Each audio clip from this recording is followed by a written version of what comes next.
Čaute ľudia, ideme ochutnávať tento drink.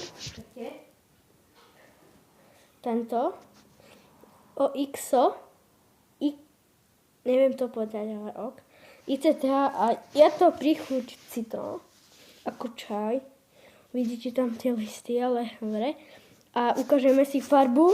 Takže mám tu prichystaný pohár. A nalejem, počkajte, bo potom môže mi spadnúť.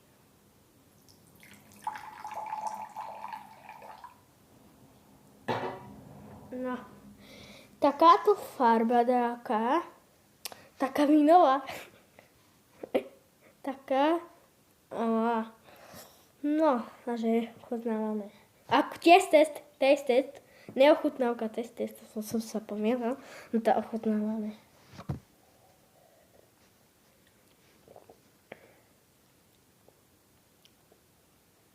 Chutí to dobre, ale chutí to jak tari drink, ten tari drink, čo pomaranč.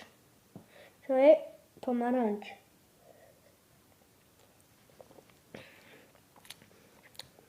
Iba akože samotnický tento čaj ako citrón, ale len ten tari tam dal viac ako cukru, alebo čo, viete, že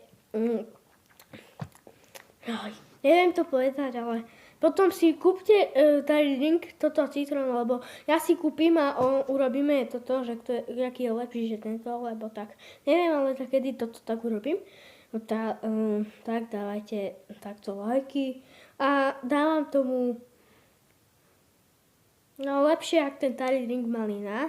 A dáme tomu 9,5, lebo je to dobré, ale nie až tak, jak tari drink. Je to lepšie toto, viem, že toto je lepšie, ale tari drink to je akože toto, ale to je horšie, no tak. Dávam tomu toľko, 9,5 a dajte like a odber a napíšte mi do komentárov, že koľko by ste tomu dali takému drinkomu XO. Neviem to povedať. Čaj, citrón. Takže napíšte mi, že koľko by ste dali za takéto tačo. Ak toto ochutnával, napíšte boss. Nie boss. René.